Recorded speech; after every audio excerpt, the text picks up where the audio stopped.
자, 이제 주택 정책을 보겠습니다. 자, 주택 정책에서는 이제 이론 정리를 할 것이 가장 중요한 게 이제 임대료 규제거든요. 임대료 규제가 거의 해마다 출제가 됩니다. 이거는 독립 문제로 출제가 안 되더라도 지문으로는 꼭꼭 출제가 되는 게 임대료 규제예요. 여기 이제 임대료 규제는 시장 가격보다 아래의 규제를 하죠. 아래에. 시장 가격보다 아래에 이렇게 규제를 했을 때 나타나는 효과예요. 지금 보통 대체로 이제 앞에 지역지구제의 효과 했고요. 효과라는 것을 이제 다 이제 체크를 해야 되는데, 구조가 어떤 구조인가 하면은 단기 효과, 장기 효과 할 때, 단기는 수요가 이동하고요. 수요 곡선. 장기적으로는 공급 곡선이 이동해요. 이게 이제 대체로 수요가 먼저 반응을 하는 거예요. 근데 요 임대료 규제와 분양가 규제는 수요 곡선이나 공급 곡선이 이동하는 게 아니에요. 왜냐하면 가격을 직접 규제하기 때문에 가격 외의 요인이 변하는 게 아니잖아요. 그래서 얘는 단기, 장기를 얘기하더라도 그냥 여기서 얘기를 하는 거예요. 시간이 흘러가면 흘러갈수록 공급량이 점점 줄어든다. 이렇게 단기, 장기를 얘기하는 거예요. 그러니까 장기로 가면 갈수록 어떻게 해요? 공급 물량이 많이 줄어든다. 이렇게 공급량 감소가 되는 거죠. 이렇게 시간이 흘러갈수록 수요량 증가가 되는 거죠. 그러니까 원래보다 공급량은 줄고 수요량은 늘어나서 이만큼의 초과 수요가 발생하는데, 그게 시간이 흐를수록 어떻다? 이 초과 수요는 점점 커지는 거예요. 이게 여기서 이쪽으로 갈수록 시간이 어떻게 해요? 장기화되는 거죠. 그러니까 단기에서 장기로 갈수록 수량이 많이 변하는 것이 이렇게 표시돼요. 이게 이렇게 표시되는 거예요. 그럴수록 주택이 부족한 게 더 많아지잖아요. 장기로 갈수록. 그래서 나중되면은 오히려 가격이 더 올라가는 이런 현상이 나타날 수 있어요. 요거를 뭐라고 해요? 암시장 가격. 암시장이 형성된다 그러죠. 여기는 규제 가격. 그래서 요 차이를 음성적 지불이 수수된다라고 얘기하죠. 그래서 암시장이 형성돼서 음성적 지불 이런 말이 나오고요. 또 공급자들 입장에서는 원래 받던 돈만큼 못 받게 되면은 투자를 기피하죠. 돈이 안 되니까. 투자를 기피해서 질적으로 떨어지는 현상이 나타나요. 그리고 수요자들 입장에서는 이제 집을 구하기가 힘들어지죠. 이 물량은 줄어들고 찾는 사람은 많고, 이렇게 되면은 집을 못 구하니까 이사를 가기가 곤란합니다. 그리고 새로 집을 구하려는 사람들은 훨씬 더 힘들겠죠. 신혼부부나 뭐 이런 사람들은 더 집을 얻기가 더 힘들 겁니다. 이미 기존에 집을 얻어서 새들어 살고 있는 사람들이야 뭐 이사를 안 가면 되는 거고 그냥 살면 되는 거니까, 아무튼 새로 집을 넣는 사람들이 집을 구하기가 어려운 이런 현상들이 나타날 수가 있죠. 자, 이게 임대료 규제고, 분양가 규제도 구조는 똑같아요. 대신 그게 분양시장이냐 임대시장이냐 이 차이죠. 그러니까 분양가 규제도 똑같이 그림을 그리는데, 여기 이제 밑에 규제를 하게 되면은 공급자, 건설사는 덜 짓고요. 그리고 수요자들은 더 많이 분양받으려고 하고요. 그래서 여기도 마찬가지 초과 수요가 이렇게 나타나요. 초과 수요가 나타나는데, 아무튼 짓기를 덜 짓는 거죠. 짓기를 덜 지으면은 피가 많이 붙어요. 이렇게 이제 분양시장에서는 피 붙는다 그러죠. 피가 붙어서 당첨이 안 된 사람들은 이 피 주고 사야 되는 이런 부작용이 생겨요. 그러니까 당첨이 안 되는 사람들이 주로 어떤 사람들이 많이 안 되는가 하면은 실수요자가 안 될 가능성이 많아요. 이 투기적 수요자들은 여러 사람들 이름 빌려가지고 그냥 대량으로 집어넣기 때문에 오히려 실수요자들은 당첨이 안 돼버리면 투기적인 수요자들이 당첨이 됐을 가능성이 많잖아요. 그럼 그 사람들한테 가서 피 주고 사야 되는 이런 부작용이 생기는 정책이에요. 그러니까 오래 시행하면 오래 시행할수록, 시간이 흘러가면 흘러갈수록 점점 초과 수요가 커지잖아요. 그러면서 이 전매 차익은 점점 커지는 거죠. 그래서 이런 것들은 단기적으로만 시행해야 되는 그런 정책입니다. 장기적으로 시행하면은 그런 문제가 생기는 거죠. 그래서 결국은 분양가 규제는 오래 못하고 결국은 자율화해라 이런 말이 나오는 거예요. 자율화 하면은 어떻게 돼요? 시장에 맡기란 얘기잖아요. 여기서 거래되도록 내버려 두라면 규제를 하지 말고. 그러면은 규제를 하다가 자율화를 하면은 공급 물량이 증가해요. 분양가가 올라가니까. 공급 물량이 증가하면은 이런 전매 차익은 점점 줄어들어요. 전매 차익이 줄면은 투기적 수요도 줄어드는 거죠. 그러니까 그런 긍정적인 면은 있는데, 문제는 이제 분양가 자체가 올라가 버리죠. 분양가 자체가 올라가 버리면은 이제 집을 장만하기가 좀 어려운 그런 문제는 있어요. 그러니까 저소득층은 분양가를 규제해도 집 구하기 어렵고, 분양가를 자율화해도 집 구하기 어렵죠. 어차피 돈 없는 경우는 뭐 어쩔 수 없어요. 그러니까 임대료 보조 이런 말이 나오는 거죠. 소득 수준이 낮은 사람들한테는 임대료를 보조하거나 또는 공공 임대주택을 공급하거나 이런 얘기가 나오는 거예요. 그래서 나오는 거예요. 이런 얘기들이 됐나요? 자, 이거는 이제 문제를 풀면서도 살펴보고요. 1번부터 보겠습니다. 1번의 임대료 규제에 관한 설명 중 틀린 것은 1번의 임대료 규제는 임대부동산의 질적 저하를 가져올 뿐만 아니라 고소득층에 비해서 저소득층 임차인들은 집을 구하기가 더 어려워진다. 그렇죠? 돈이 있는 사람들, 이런 관계없지만 돈이 없는 사람들은 집을 구하기가 더 어려워지는 거고요. 그 다음에 임대료 규제는 기존 임차인들의 이동을 저하시키죠. 맞고요. 정부에서 규제하고 있는 임대료가 시장의 균형 임대료보다 낮게 설정되어 있을 경우에는 그만큼 초과 수요를 발생시켜 임대 부동산의 부족 현상을 초래하게 된다. 맞죠? 낮게 있을 때는 이제 그런 효과가 나타나는 거죠. 다음에 정부에서 규제하는 임대료 한도가 시장에서 결정되는 균형 임대료보다 높다고 하면 시장에서의 공급량은 증가할 것이다. 자, 이거 틀렸죠? 높으면 아무 효과가 없어요. 임대료 규제는 시장 균형 가격 이상으로 규제하면 아무 효과 없습니다. 시장 균형 가격으로 규제해도 아무 효과가 없죠. 시장 가격이 여기인데 규제 가격도 여기라면은 시장 가격이 규제 가격에 아무 효과가 없는 거죠. 그거보다 낮아야 효과가 있는 거죠. 의미가 있는 거죠. 다음에 5번의 임대료 규제로 인한 공급 감소로 암시장이 형성되어 암시장 가격과 규제 가격이라고 하는 이중 가격이 형성이 된다. 그렇습니다. 정답은 4번이고요. 다음에 2번 문제는 5번 지문이 난이도가 높아요. 난이도가 높으니까 신경 쓰지 마시고요. 1, 2, 3, 4번 지문 요것만 보십시오. 이 5번 지문은 난이도가 너무 높으니까 그거는 무시하세요. 그냥 틀렸겠구나 이렇게만 하면 돼요. 굳이 왜 틀렸는지는 알라고 하지 마세요. 다칠 수가 있어요. 패스예요, 패스. 설명을 드리려고 해도 이게 시간 낭비가 될 가능성이 많아요.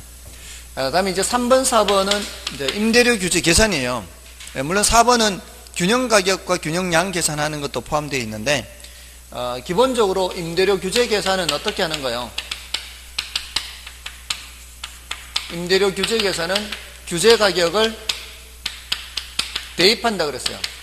먼저 규제 가격을 대입하는데 수요 함수에도 대입하고 공급 함수에도 대입하잖아요. 양쪽에다 대입을 하죠. 그러면은 계산이 되겠죠.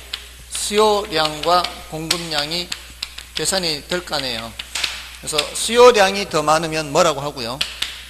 초과 수요 얼마 이렇게 대답을 하고, 공급량이 더 많으면 뭐라고 하고요?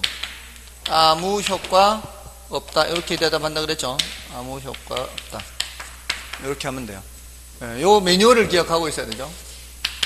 그러면은 이런 문제는 이제 그저 줍는 것이 되는 거예요. 요거 출제된 지가 좀 됐기 때문에 다시 또 출제 한 번쯤 될 수도 있어요. 출제되면 좋겠죠. 이거 아주 간단하죠. 그래서 QD가 지금 뭐라고 되어 있어요? 1100 마이너스 2P, QS는 200 플러스 4P인가요? 200 플러스 4P.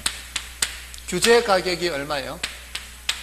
규제 가격이 100만원. 자, P바 이렇게 쓰는 거는 못 올라가게 막았다 이런 의미예요.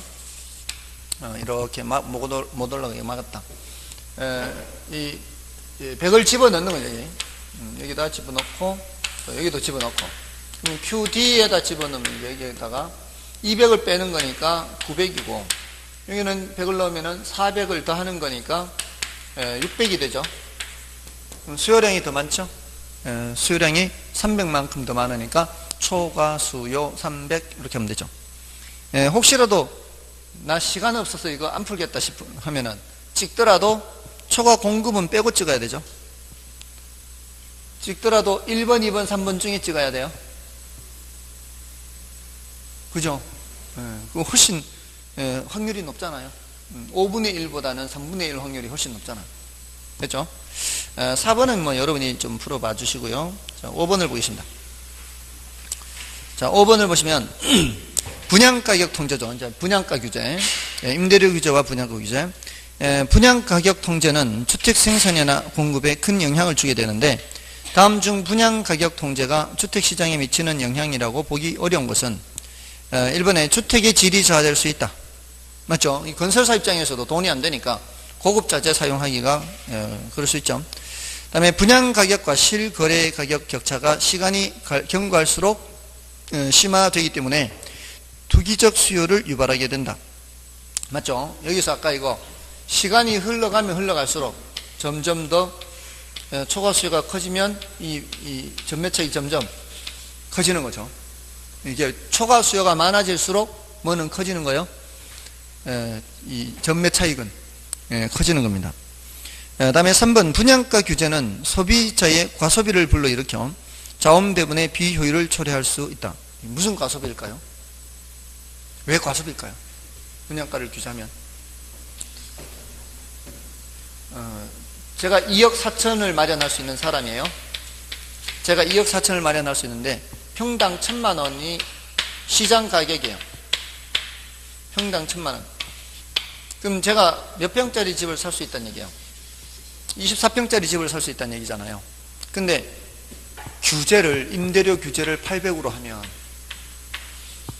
평당 800으로 규제를 하면 제가 제 분수를 알고 24평짜리 신청할까요?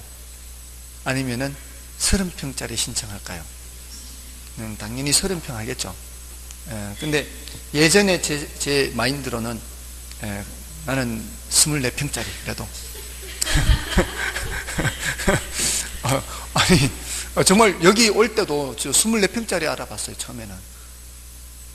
처음에. 근데 24평짜리가 경쟁률이 너무 센 거예요. 처음에도 24평짜리가. 그러니까 당첨이 안 될 것 같아. 집을 구하기는 구해야 되는데 어쩔 수 없이 30몇 평 한 거예요. 어쩔 수 없이. 아니 세 식구 있는데 무슨 30몇 평이 뭔 필요가 있어요. 세 식구에. 예? 아 그래요? 그럴까? 여러분은 어떻게 생각하세요? 세 식구라도 30몇 평짜리 필요한가요?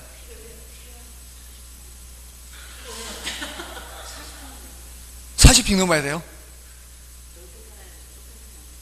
그래요? 지금 사시는 곳이 40평 넘는 곳이에요? 그런가 보네. 식구가 몇 식구예요? 4식구요? 4식구니까 40평 넘어요. 우린 3식구니까 30평대. 4식구니까 40평대. 한 사람당 5시면 50평대. 아무튼 이게요, 분양가를 규제하면은 자기 수준보다는 넓은 평수를 신청할 가능성이 많은 거예요. 그래서 과소비라고 해요. 과소비. 정부가 나서서 과소비를 저장하는 거죠. 그렇게 되는 겁니다. 다음에 4번의 분양가격 상한제는 효율성 측면에서는 바람직하다고 볼 수 있으나 형평성 측면에서는 소득과 재산 분배 구조를 더욱 왜곡시키는 결과를 가져올 수 있다. 자, 이게 효율성 측면에서나 형평성 측면 모두가 문제가 되는 거예요. 효율성 측면에서 문제가 되는 건 이렇게 판단하시면 돼요. 지난번에 제가 창문세를 몇 번 말씀드렸죠. 정부가 어떤 정책을 집행을 했을 때, 그러니까 조세가 됐든 조세 정책이든 무슨 정책을 쓰든 정부가 정책을 썼는데 민간에서의 행동이 바뀌잖아요. 민간에서 행동이 바뀐다는 것은 거기에 효율성에 지금 영향을 미치는 거예요. 그 행동이 바뀐다는 것은 지금 하고 싶지 않은데 뭔가 다른 걸 하게 됐다는 거거든요. 정부 정책으로 인해서. 그거는 비효율성이 나타났다는 거예요. 그럼 어떤 경우에 비효율성이 안 나타나는 거예요? 아무런 변화가 없어야 돼. 정부가 정책을 썼는데도 아무런 변화가 없어야 돼. 어떤 경우가 하면은 어느 하나가 수직일 때. 어느 하나가 수직일 때는 보세요. 이 수요가 증가해도 이 생산량이 변함이 없어요. 똑같이 생산돼서 똑같은 양만큼 소비가 되는 거예요. 가격만 놀랐을 뿐이고 하는 행동은 똑같은 거예요. 똑같은 양만큼 계속 생산하는 거예요. 이러면은 아무런 변화가 없어요. 왜곡이 없어요. 이따 나올 거예요. 어느 하나가 수직이면 왜곡이 전혀 없어요. 변화가 많으면 많을수록 왜곡은 심해지는 거예요. 그러면 이게 이렇지 않고요. 이게 수요가 이렇게 증가할 때 이렇게 되면 어떻게 돼요? 이렇게 되면 변화가 생기죠. 변화가 생기면은 왜곡이 생기기 시작하는 거예요. 근데 그 변화가 크면 클수록 변화가 크잖아요. 이렇게 변화가 크면 클수록 왜곡이 커지는 거예요. 그런 질문도 해요. 그러니까 그런 질문도 합니다. 어떻게 하는가 하면은 공급 곡선이 비탄력적일수록 조세를 부과했을 때 왜곡이 커질까요? 작아질까요? 비탄력적일수록은 왜곡이 작아지고 탄력적일수록 왜곡이 커진다. 이렇게 그런 질문도 합니다. 그럼 완전 비탄력적일 때는 왜곡이 없다. 이렇게 나오는 거예요. 그런 질문도 하는 겁니다. 자, 아무튼 그게 이제 잠배분 소득과 재산 분배를 더욱 왜곡시킨다. 이거는 효율성 측면에서도 왜곡시킨다. 이런 뜻이에요. 4번이 틀렸어요. 그 다음에 분양가 규제는 시장의 자율적인 조절 기능을 저해한다. 맞죠? 5번 맞고요. 4번 틀렸고요. 자, 다음에 6번 문제는 여러분이 풀어보시는데 다만 이제 1번, 2번만 좀 설명을 드릴게요. 그 1번, 2번이 조금 어려운데 그게 뭔 소린가 하면은 비탄력적일수록 가파른 거예요, 완만한 거예요? 비탄력적일수록 가파른 거잖아요. 그러니까 수요가 비탄력적일수록 하면은 자, 규제를 하기는 하는데 이 점, 수요 곡선과 공급 곡선이 이렇게 교차하는 점을 지나도록 수요 곡선을 더 가파르게 그리란 말이에요. 원래는 초과 수요가 여기서부터 여기까지잖아요. 임대료를 규제했을 때 여기서부터 여기까지인데 더 가팔라지면은 초과 수요 크기가 더 줄죠. 이렇게 오므라지니까. 그리고 공급 곡선도 비탄력적일수록 어떻게 해요? 이렇게 줄어들잖아요. 공급이 비탄력적일수록이든 수요가 비탄력적일수록이든 이제 가팔라지니까 폭이 이렇게 좁아들어요. 그게 바로 뭐예요? 초과 수요의 크기가 줄어드는 거죠. 그래서 수요의 가격 탄력성이 비탄력적일수록이든 공급의 가격 탄력성이 비탄력적일수록이든 초과 수요의 크기가 작아지는 겁니다. 자, 그 나머지는 이제 여러분이 보시고, 자, 7번 문제를 보겠습니다. 분양가 규제 및 자율화에 대한 거죠. 틀린 것을 찾는데요. 1번에 분양가 규제는 저소득층 무주택 서민에게 저렴한 가격으로 자가주택 소유 기회를 제공하기 위해 시행하는 가격 상한제이다. 맞죠? 의도는 그렇잖아요. 취지는 서민들이 싼 값에 집을 장만할 수 있도록 하는 거지 않습니까? 그래서 맞는 말이고요. 분양가를 자율화할 경우에는 주택시장의 기능에 의하여 일정 수준 이하의 주택에 거주하는 저소득층 주거 안정을 기할 수 있다. 분양가를 자율화할 경우에 주택시장의 기능에 의해서 일정 수준 이하의 주택에 거주하는 저소득층의 주거 안정을 기할 수 있을까요? 저소득층은 분양가를 규제해도 분양가를 자율화해도 어렵기는 매한가지요. 분양가를 자율화하면 저소득층 집을 아예 못 사는 거죠. 분양가 올라가 버렸으니까 부담돼서 못 산다고요.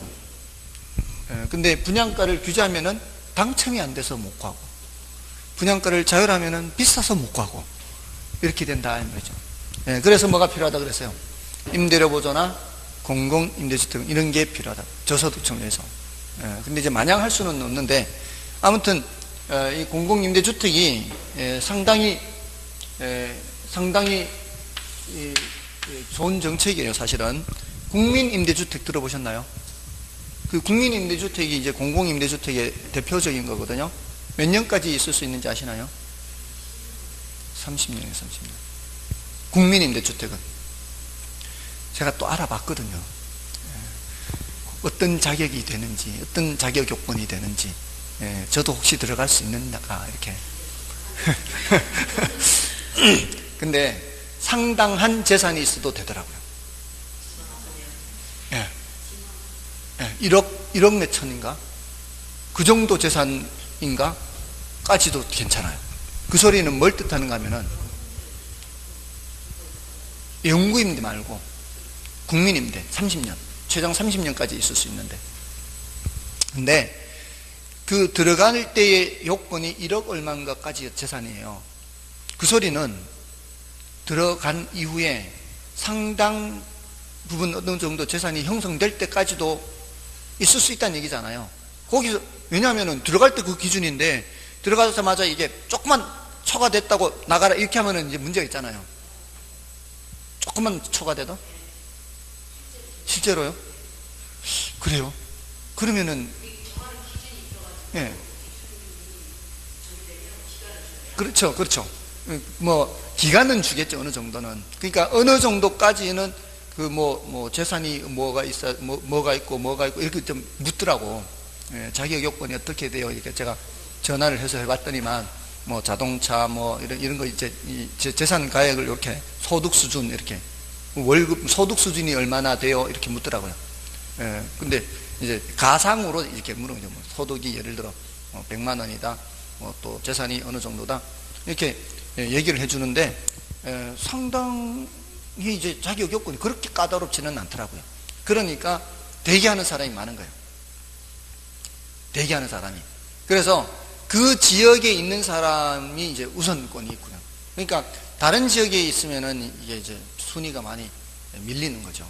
아무튼 그런 것이 있으니까 알아두셨다가 주변에 그런 정보를 이렇게 제공을 해서 그런 사람들한테 혜택을 많이 가도록 하는 게 좋죠. 사람들이 보통 소득 수준이 낮은 사람들이 정보도 약해요. 그런 걸 잘 몰라요. 그런 혜택을 받을 수 있는 걸 잘 모르기 때문에 그런 걸 좀 알려줄 필요가 있습니다. 정부에서 그런 혜택을 주면은 그런 저소득층들이 혜택을 봐야 되는데, 그런 국민 임대주택에 막 외제차 즐비하고 이해가 안 돼요. 그러니까 정작 필요한 사람들이 들어가서 살아야 되는데, 그렇지 않은 사람들이 다른 사람 이름 해가지고 이렇게 들어가서 사는 사람도 많다는 얘기. 그런 것들이 이제 없어야 되는데 사실은. 아무튼 이런 거 이제 저소득층에서는 필요한 거죠. 아무튼 2번이 그래서 틀렸고요. 그다음에 3번에 건설사들이 가격 담합을 통해 분양가를 높게 책정하고 있는 경우 분양가 규제는 적절한 대책이 될 수 있습니다. 그다음에 분양가를 자율화하면 신규 주택 가격이 상승하고 장기적으로는 신규 주택의 공급이 확대될 것이다. 자, 이거요. 아까 분양가를 자율화하면 이게 올라가면서 공급이 확대되는 거죠. 그러면서 전매 차익은 점점 줄어들어서 투기적 수요가 줄어들 겁니다. 그래서 5번 맞는 말이죠. 분양가를 자율하면 전매 차익을 줄여 이 투기적 수요가 감소되는 거예요. 자, 넘어가셔서 8번 분양가 규제 자료 한 번 더 있는 경우는 이제 여러분이 봐주시고요. 9번 문제를 보겠습니다. 9번에 다른 조건이 동일할 경우 공공 임대주택 공급 나왔죠. 자, 이게 이제 주택시장에 미치는 영향을 바르게 설명한 것은, 자, 공공임대주택. 자, 요거요. 자, 이 공공임대주택 공급이 나오면 이제 머릿속에 뭘 연상을 해야 되는가 하면은, 공공임대주택을 어디에다 짓는다라고 생각하라 그랬어요? 내가 사는 옆 동네에 짓는다. 이렇게 생각해야 돼요. 우리가 공부하는 이 수준이라는 게, 현실의 시장을 완벽하게 분석할 수 있는 그런 도구가 아니에요. 이게 일종의 모형인데, 이거를 공공임대주택 공급한다 해서 조금 전에 이제 국민임대주택 했다 해서 그런 국민임대주택 하면은 막 우리 동네 뭐 집값 떨어지고 막 이런 생각을 하는 게 아니라 한정된 조건에서만 해야 되거든. 한정된 조건. 그러니까 공공임대주택을 이제 공공시장이 여기에 있어요. 사적시장이 여기에요. 내가 사는 동네 여기에요. 내가 사는 동네에 지금 어느 정도의 임대료가 시세가 형성되고 있어요.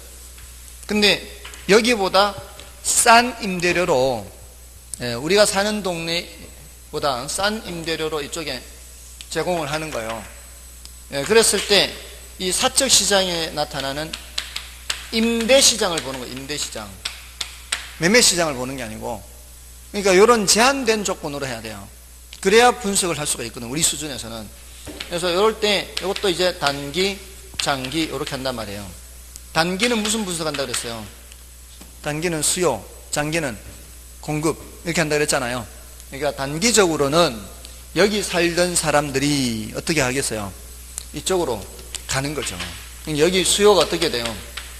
수요가 줄잖아요. 수요가 줄면은 빈집들 늘어날 거 아니에요. 빈집들 늘어나면서 임대료가 떨어지겠죠. 이렇게 임대료가 떨어져 이렇게. 수요가 줄면서 임대료가 이렇게 떨어지는 거예요. 여기가 단기예요. 단기. 그러면 장기적으로 어떻게 됐어요? 여기 단기적으로 이렇게 수요가 줄어서 임대료가 내려가면은 여기 임대인들 돈 돼요, 안 돼요? 안 되죠. 기존 임대인들은 손실 보는 거예요. 뭐하고 똑같은가 하면은 이 구멍가게들이 이렇게 널려 있는데 옆에 대형 할인점이 들어온 거예요. 예? 그럼 구멍가게가 있는데 대형 할인점이 들어오면은 여기 구멍가게들은 다 망한다 이런 셈이에요. 그러니까 임대인들이 공급자잖아요. 공급자. 기존이 공급자인데 여기에 싼 임대인이 큰 대형 업체가 들어온 거예요. 그러니까 여기 돈 돼요, 안 돼요? 안 되니까 서서히 문 닫는 집들이 나오죠. 이제 임대주택을 새로 헐고 새로 짓지는 않는 방식으로 점점 줄어든다고요. 그래서 줄어들면, 임대주택이 줄어들면 임대료가 다시 올라가는 거죠. 이게 장기예요, 장기. 장기에는 공급이 어떻게 된다고요? 공급이 줄어서 임대료가 올라가는 거죠. 이 임대료 여기서 내려가는 거고, 이제 올라가는 거죠. 그러면 정상 이윤을 회복하는 거죠, 정상 이윤. 됐나요? 자, 이거 가지고 이제 이 노란 점, 빨간 점 가지고 이제 보면서 대답을 하는 거예요. 단기적으로는, 이 말이에요. 그럼 노란 점 보는 거예요, 단기적으로는. 사적 시장의 임차인과 공적 시장의 임차인 모두 혜택을 본다. 맞아요, 아니에요? 사적 시장의 임차인과 공공시장의 임차인 모두 혜택 본다. 맞잖아요. 여기 지금 임대료 내려갔으니까. 여기만큼 내려갔잖아요. 이게 싼 가격으로 제공하는데. 여기나 지금 임대료가 같잖아요. 단기적으로는 누구누구 다 혜택 본다. 사적 시장이나 공공 시장에 모두 다 혜택. 여기도 이제 임대료가 내려갔으니까. 굳이 이쪽으로 안 가도 된다, 이 말이에요. 맞죠? 그게 이제 임대인이 손실 본다는 게 그거예요. 사적 시장에 임대인이 손실 본다는 게 누구도 혜택 본다는 얘기예요. 임차인도 혜택을 본다 이 뜻이에요. 사적 시장 임차인. 자, 그러니까 돈이 안 되니까 공급을 줄이니까 장기적으로는 다시 여기는 임대료가 올라갔죠. 그럼 장기적으로는 누구만 혜택 보는 거예요? 공공시장에 갖는 임차인들만 혜택을 보게 되는 거죠. 그래서 이중 임대료가 나타나는 거예요. 여기서 이중 임대료, 저기도 이중 임대료 규제에서도 이중 임대료. 임대료 규제에서는 규제 임대료와 암시장 임대료, 이중 임대료고, 여기는 사적 시장의 임대료와 공공시장의 임대료. 그 국민임대주택 같은 경우에는 굉장히 쌉니다. 거의 반값도 안 될걸요. 월세로 환산했을 때 시장 가격보다 반도 안 될 거예요. 굉장히 싸요. 여기는 공공임대주택이 있는지 모르겠네. 다르죠. 좀 다르죠. 지금 우리 이론적으로 얘기할 때는 국민임대주택이나 공공임대주택이나 다 같은 거예요. 이론적으로 얘기할 때는 국민임대주택이 이제 다 공공임대주택입니다. 여기 세종시는 어디 있어요? 아, 거기 있습니까? 거기. 그래요? 아무튼, 여기도 있구나. 그래요? 아무튼, 이런 굉장히 쌉니다. 그래서 혹시 이제 자격 요건이 되는 사람들은 들어가서 사는 것이, 그 사는 동안에 이제 재산을 형성하고 이렇게 하기가 굉장히 괜찮죠. 싸니까. 자, 아무튼 장기적으로는 누구만 혜택 본다? 장기적으로는 공공시장에 갖는 사람만 혜택 보고, 지금 현재 상태가 장기시장 형태라고 보면 돼요. 지금 형태가 사적시장에서는 더 이상 혜택을 볼 수가 없는 거죠. 그리고 이런 공공임대주택을 많이 지으면 많이 지을수록 이 임차인들의 선택의 폭이 더 넓어지잖아요. 커지잖아요. 그러면은 조세가 부과됐을 때 임차인에게 증가되는 현상을 많이 줄일 수가 있겠죠. 그런 효과도 있어요. 자, 그 이제 9번을 보시면은 바르게 설명한 것은 했어요. 1번에 임대주택 시장이 사적시장과 공공시장으로 분리되며 사적시장의 임대주택에 대한 수요가 증가한다. 맞나요? 그죠? 틀렸죠? 수요가 감소하죠. 수요가 감소한다. 1번 틀렸고요. 그 다음에 2번에 다른 지역으로부터 공공임대주택이 공급되는 지역으로 저소득층 가구가 이동한다. 이건 맞죠? 그 다음에 3번에 단기적으로 사적시장의 임대료가 상승한다. 단기적으로 사적시장의 임대료가 내려가죠. 이게 수요가 감소하니까 내려가잖아요. 그 다음에 장기적으로 사적시장의 임대주택 공급량은 일정하다. 장기적으로 사적시장은 줄어들죠. 이게 줄잖아요. 이게 돈이 안 되니까 공급이 줄어들어요. 이 줄어드는 게 여기에 그만큼 늘었다는 얘기입니다. 여기 그만큼 늘었기 때문에 이쪽에 줄어드는 거예요. 여기서는 수요 공급 곡선을 그리지 않아요. 왜냐하면 수요 공급의 원리가 작동하는 곳이 아니니까, 그냥 자격이 되면 들어가고 안 되면 안 되고 하는 거니까 이게 수요 공급이 아니에요. 그냥 이렇게 표시만 해놓은 거예요. 그 다음에 장기적으로 사회 전체 임대주택 공급량은 증가된다. 장기적으로는 변함이 없다 그래야 돼요. 장기적으로는 여기 늘어난 만큼 결국은 여기 줄어드는 거죠.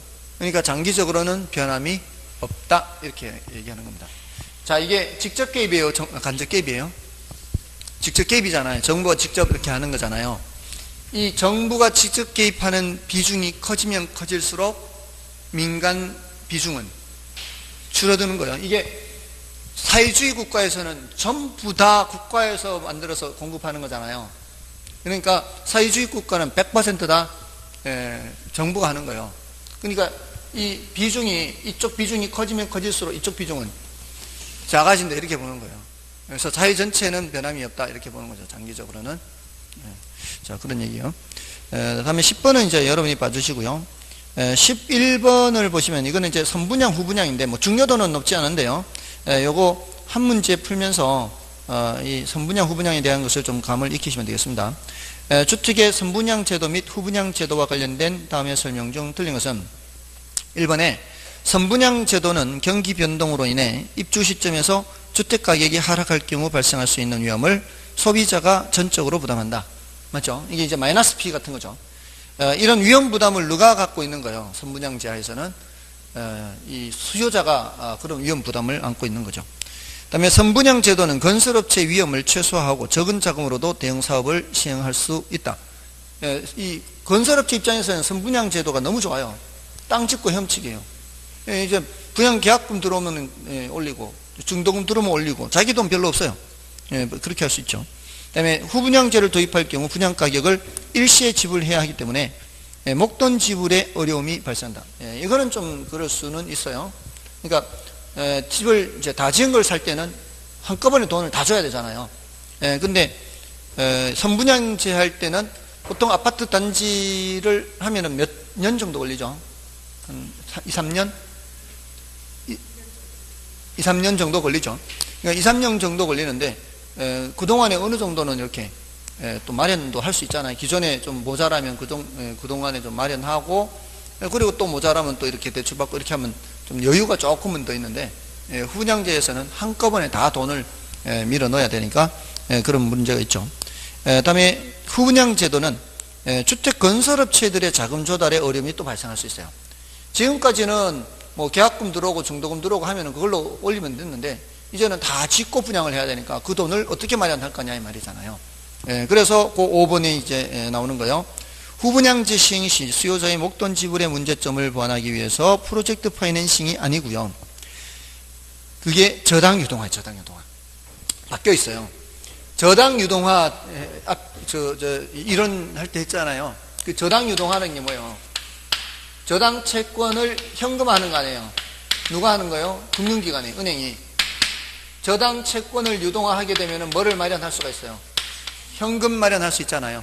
그 현금 마련해서 또 대출해 줄 수가 있죠. 그러니까 이 후분양제하에서 수요자를 위해서는 요게 좀 활성화가 돼야 되고, 공급자를 위해서는 프로젝트 파이낸싱이에요. 프로젝트 파이낸싱은 사업의 수익성을 보고 대출을 해줘서 나중에 분양 수익금이 들어오면 그걸로 갚는 거잖아요. 그러니까 그 이제 내용이 바뀌어 있는 거예요. 그래서 정답은 5번이고요. 다음에 넘어가셔서 자 12번, 13번 자 이 임대료 보조에 대한 겁니다. 자 12번을 보시면 정부에서 임대주택에 시행하는 정책 중 임대료 보조 정책에 관한 설명을 한 것이다. 틀린 것은 자 이게 그 임대료 보조하면은 뭘 생각하라고 했죠? 임대료 보조하면은 머릿속에 뭘 연상하라 그랬어요? 달동네 연상하라 했어요. 달동네. 여러분들은 달동네에 산 적이 없죠? 이 달동네에 산 적이 없어서 이 연상이 잘 안 되는 거 아닌가요? 여기 보니까 표정들이 다 이렇게 귀티나는 분들이라 달동네에 살아본 적이 별로 없는 것 같아요. 달동네를 생각하면은 그 허름한 저같이 시골에서 서울로 대학을 다닌 사람들은 달동네 안 살아본 사람이 없어요. 대학 다닐 때 전부 다 달동네 있어요. 돈이 없는데 이 학생들이 어디 좋은 데 갈 수가 없죠. 거의 뭐 반지 하나 아니면 옥탑방 이런 데 사는 거죠. 아니면은 허리 숙이고 들어가야 되는 이런 데. 아무튼 거기에 사는 사람들이 대체로 소득 수준이 어때요? 낮다고요. 그러면 임대료를 보조하면 누구한테 하는 거예요? 그 동네 사는 사람들이에요. 그걸 자꾸 연상을 해요. 그래야 이해가 훨씬 더 쉽거든요. 그러니까 임대료를 보조하면은 한 사람한테만 하는 게 아니잖아요. 지금 우리나라 하고 있어요. 지금 저소득층한테 주거급여를 하고 있어요. 이제 그 바우처 제도라고 해서 하고 있습니다. 그러면 그 혜택을 보는 사람들이 주로 어디 사는 사람들이요? 여기 사는 사람들이요. 그럼 이 사람들이 보조를 받아서 어떻게 조금 더 여건이 좋은 집을 알아보러 다니겠죠. 알아보러 다니는데 어디 다니겠어요? 그 동네 알아보겠죠. 그 동네에서 좀 이 보조받아서 이 고가주택 시장으로 가는 거는 이건 말이 안 되는 거잖아요. 그럴 것 같으면 누가 열심히 일하겠어요. 정부에서 다 그렇게 해주면은. 그 정도는 아니란 말이에요. 보조를 해주더라도. 그러니까 그 달동네에서 여건이 좋은 집을 알아보는 거예요. 자, 그래서 임대료를 보조하면은 이 달동네에서 수요가 어떻게 해요? 수요가 증가한다고. 달동네에서. 저가주택 시장에 시험에는 달동네로 안 나와요. 시험에는 저가주택 시장에 나오더라도 이렇게 나오는 거죠. 수요가 증가하면 임대료가 어떻게 돼요? 임대료가 올라가죠. 자, 임대료가 올라가면은, 자, 여기서는 임대료가 내려가면은 임대인이 손실 보는 거였잖아요. 근데 임대료가 올라가면은 누구도 혜택 보는 거예요? 임대인도 혜택 보는 거예요. 임대인도 혜택 보는 거예요. 그러니까 혜택을 나눠 갖는 거예요. 왜 우리 조세를 부과하면은 조세도 나눠 부담하잖아요. 조세를 나눠 부담하는 것처럼 이게 이런 보조를 하면은 혜택도 나누어 갖는 거예요. 모든 보조의 성격이 똑같아요. 육아 보조 하잖아요. 지금 어린이집 한 달에 얼마 보조되죠? 한 달에 얼마 보조돼요? 전액. 그럼 본인이 한 푼도 안 내요. 그렇죠. 특별활동 그런 게 이제 좀 부담이 되죠. 자, 그러니까 지금 한 달에 얼마 정도예요? 만 2세는 36만 원요? 예. 자, 근데 지금이라도 나으세요, 그러면. 나으면 되죠. 보조 받으려면.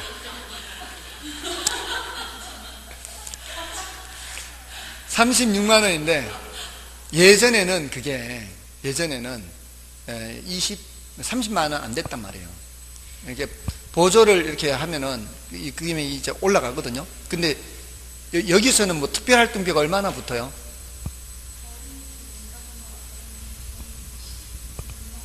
그렇게 붙잖아요. 예전에는 이런 특별활동비를 포함해서 대체로 그 정도였거든요. 근데 이렇게 하면은 특별활동비 명목으로 뭔가를 더 자꾸 올려요. 서울에는 제가 듣기로는 60몇만 원이요. 네, 60몇만 원. 네, 그래서 보조를 받아도 30몇만 원 해야 되는 거예요. 그러니까 그대로 이제 그 전액이 이 보조받는 사람이 다 이제 혜택 보는 게 아니라 어떠한 명목으로든 약간은 뭔가를 올리기 때문에 그 정부에서 36만 원을 보조한다고 해서 정말 내가 한 푼도 안 나가는 것은 아니거든요. 그러니까 이제 나누어 갖는 거예요. 나눠서 보조받는 것도. 예, 그게 이제 그림으로 그리면 이렇게 돼요. 이렇게 이제 돼 있으면은 보조를 해주면은 수요가 증가잖아요. 수요곡선이 이렇게 위로 올라가요. 위로 올라간 요 높이 있죠. 높이. 요 높이가 보조받는 높이거든요. 이게 금액으로 나타나는 거는 상하로 나타나요. 수량으로 나타나는 거는 좌우로 나타나고. 그러니까 금액이 예를 들어 30만 원 보조를 해줘도 가격이 요만큼 올라가기 때문에 요 가격 올라간 만큼은 누구도 혜택 본다는 얘기예요. 가격 올라간 만큼은 공급자도 혜택을 보는 거예요. 여기서는 이제 임대인이 혜택 보는 거죠. 임대인. 보조받는 걸 나눠 갖는 거예요. 예. 이게 완전 비탄력적이 되면은요, 공급이 완전 비탄력이면 수직이죠. 그러면 전액 임대인 혜택 보는 거예요. 공급이 수직이면. 공급이 수직이 돼보세요. 이거 없어보세요. 이 올라가는 만큼이 다 임대료 올라가 버렸잖아요. 이게 어떤 경우예요? 주택이 부족한 경우. 더 이상 주택이 없는 상황에서는 임대료를 보조해주면은 뭐만 올려버려요? 임대료만 올려버려요. 이때는 임차인들한테 보조해주는 게 아무 의미가 없어요. 그래서 생산자 보조도 필요하다고요. 이거는 보통 무슨 보조예요? 소비자 보조. 소비자 보조를 얘기하는데, 이렇게 주택이 없는 경우에도 빈 집이 없이 더 이상 들어가 살 집이 없을 때는 임차인들이 보조받은 돈 들고 집 알아보러 다니는 과정에서 뭐만 올려버리는 거예요? 임대료만 올려버린다고요. 그래서 이때는 무슨 보조가 필요하다?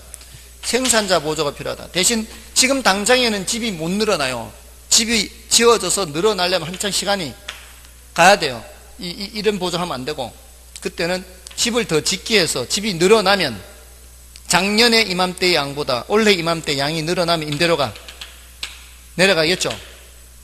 됐나요? 예, 그럴 때는 이 공급 자체를 늘려야 돼요. 공급 자체를. 그래서 가격을 떨어뜨려야 된다. 그러면은 가격 떨어지면 결국은 임차인들이 혜택을 보게 되는 거니까. 예, 그래서 이제 이런 거는 극단적인 경우잖아요. 극단적인 경우에는 이런 이제 생산자 보조도 필요한 거죠. 그러니까 보통의 경우는 이 말이에요. 보통의 경우에는 보조를 하면은 혜택을 나누어 갖는 거예요. 단기적으로. 자, 그럼 보세요. 자, 이 달동네 임대인들 돈 돼요. 돈 되면 어떻게 해요? 돈 되면 공급을 증가시킬 거 아니에요. 돈 되니까. 이게 단기고 이게 장기다 이 말이에요. 돈 되면은 공급을 증가시키면은 어떻게 해요? 임대료가 내려가겠죠. 자, 요거 이제 지워도 되고요. 네, 여기다 이제 그리면은, 자, 이렇게 수요가 증가해. 단기적으로 수요가 증가해서 가격이 올라가면 돈이 돼. 돈이 되니까 장기적으로 공급을 증가시켜. 그죠? 그러면은 장기적으로 가격이 내려와서 이렇게 되면 다 누가 혜택 보는 거예요? 임차인이 이제 혜택 보는 이제 다 내려갔으니까 이렇게 되면 이제 임차인이 혜택을 보는 거죠. 그래서 임대료가 내려가서 이게 이제 임대인도 혜택 보는 게 초과인이 발생한다는 거거든요. 근데 결국에는 초과인이 어떻게 해요? 초과인이 결국은 사라지죠. 임대료가 내려가서 요 상태가 되면 다 누가 혜택 본다? 임차인이 혜택 보는 거죠. 그러니까 단기 장기가 아까 지역지구제에서 얘기했던 거하고 똑같아요. 분석이. 자, 근데 지금 여기 달동네 공급이 증가하는 거 아니에요. 달동네 공급이 증가하는 거는 새로 지어서 공급하는 게 아니에요. 새로 지어서 공급해봤자 이 보조받은 사람들이 들어가 살 형편이 안 돼요. 그러면 여기서 공급 증가하는 거는 이 달동네, 옆 동네가 있어요. 옆 동네 좀 괜찮게 사는 동네. 그 괜찮게 사는 동네의 주택 중에서 이제 낡아지기 시작하는 것들이 있을 거 아니에요. 이 동네에 이제 임대료 올라가고 이러다 보면은 사람들이 옆 동네도 간다고요. 옆 동네. 좀 흐름해지는 집들, 낡아지기 시작하는 집들. 그런데 알아보러 갈 거 아니에요. 그러면 그런 데 있는 주택이 이쪽으로 공급이 되는 거예요. 이걸 이제 하향여과라고 해요. 하향여과. 그러니까 옆 동네에 있던, 옆 동네가 뭐예요? 옆 동네가 시험은 옆 동네를 안 하고 고가주택 시장. 이 고가주택 시장에 있던 주택이 어디로 오는 거예요? 저가주택 시장으로 내려오는 거죠. 주택이 이동하는 건 아니죠. 물론 주택은 그 자리에 있지만 소득 수준이 낮은 사람들이 이제 거기 들어가서 살게 되는 거죠. 그래서 여기 공급 증가하는 거는 이 말이에요. 여기 공급 증가하는 것은 고가주택 시장에서 하향 여과돼서 공급하는 거다 이 말이에요. 자, 됐고요. 자, 이제 문제를 좀 보겠습니다. 1번의 임대료 보조 정책은 임대 부동산 시장에서 임차인 입장에서는 그만큼 임대 부동산의 공급 가격이 하락한 것과 같은 효과가 나타난다. 맞죠? 임대료를 보조하면 그만큼 이제 하락한 효과가 같고요. 그 다음에 주택 보조에는 소비자 보조 방식과 생산자 보조 방식이 있으며 임대료 보조는 소비자 보조 방식이라 할 수 있다. 그죠? 그 다음에 임대료 보조액만큼 현금으로 보조하면 소비자의 효용이 더 증가하게 된다. 맞죠? 자, 이게 임대료 보조가요, 특별한 언급이 없으면은, 이 가격 보조라는 거거든요. 가격 보조. 자, 이 보조 방식에 현금 보조가 있고, 현물 보조가 있고, 가격 보조가 있어요. 자, 오랜만에 또 한 번 더 말씀을 드리는데, 이 어떤 그 보조이든 간에 현금 보조, 현물 보조, 가격 보조 이 구조는 효과가 거의 똑같다고 보면 돼요. 이게 임대료 보조든 또는 육아 보조든 또는 교통비 보조든 무슨 보조든 보조의 성격이 똑같아요. 그래서 경제학에서는 굳이 임대료 보조라고 얘기 안 해요. 보조의 성격은 똑같으니까. 그러니까 저는 교통비 보조를 예를 많이 들어요. 이해하기가 훨씬 쉬우니까. 이 교통비 보조를 이제 65세 이상 노인한테 한 달에 한 번 외출하는 걸 전제로 해서 갈 때 1,000원, 올 때 1,000원 이렇게 해서 2,000원이 발생한다. 교통비가 한 달이면 6만 원이에요. 자, 근데 그 중에 반 틈을 보조해 준다고 치면 3만 원을 현금으로 통장으로 쏴주면은 이거는 현금 보조. 현물 보조는 쿠폰 30장을 주는 거예요. 옛날 우리 쿠폰 있었잖아요. 토큰이나 쿠폰. 옛날 얘기죠. 쿠폰에 토큰 있잖아요. 그 30장을 주는 거죠.